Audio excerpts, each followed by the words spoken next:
અઘારમાં બસ રોકવા મામલે 14 સામે ફરિયાદ, 3ની ધરપકડ। સરસ્વતી તાલુકાની વામૈયા ગામની સગીર વિદ્યાર્થિનીને અઘાર ગામના શખ્સે ખોટા ઇશારા કરતા વિદ્યાર્થિનીએ તે શખ્સ પાસે માફી મંગાવી હોવાથી તેનું મન દુઃખ રાખી અઘાર ગામના શખ્સોએ વામૈયા ગામે જતી બસને અઘાર ગામના બસ સ્ટેન્ડે ઊભી રખાવી ધમકી આપી હતી। ત્યારબાદ વામૈયા ગામના છોકરાઓને લઈ બસ પાટણ તરફ જતી હતી ત્યારે ધોકા, તલવાર, છરીઓ લઈ આવી અઘાર બસ સ્ટેન્ડ પાસે રોકતા 14 શખ્સો સામે કાયદેસરની કાર્યવાહી કરાતા પોલીસની તપાસ શરૂ કરી છે। વામૈયા ગામની વિદ્યાર્થીની પાટણ ખાતે શાળામાંથી છૂટી બસમાં ઘરે પરત આવતી હતી તે વખતે અઘાર ગામના જીગરજી શ્રવણજી ઠાકોરે ખોટા ઇશારા કરતો હોવાથી વિદ્યાર્થીનીએ તેની સાથે બોલાચાલી કરી માફી મંગાવી હતી।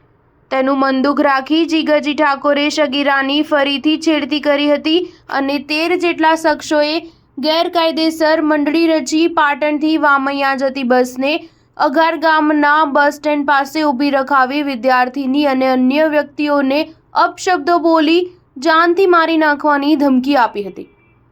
ત્યારબાદ ફરીથી 24 સપ્ટેમ્બરે તે શખ્સો વામૈયા ગામના છોકરાઓને લઈ પાટણ તરફ જતી બસને ધોકા, તલવાર, છરીઓ સાથે આવી અઘાર ગામના બસ સ્ટેન્ડ પાસે બસને અટકાવી હતી। સરસ્વતી પોલીસ મથકે ગુનો નોંધાયો છે। જીગરજી શ્રવણજી ઠાકોર, સુરેશજી પરબતજી ઠાકોર, વિષ્ણુજી જયંતીજી ઠાકોર, રતિલ સોમાજી ઠાકોર, મુકેશજી રમેશજી ઠાકોર, કિશનજી જેઠાજી ઠાકોર, રેવાજી જયંતીજી ઠાકોર, અતુલજી કાંતિજી ઠાકોર, શૈલેષજી રમેશજી ઠાકોર અને બીજા અજાણ્યા 5 શખ્સો સામે ફરિયાદ નોંધવામાં આવી છે। સ્ટાર ન્યૂઝ 7 હંમેશા સચ્ચાઈની સાથે।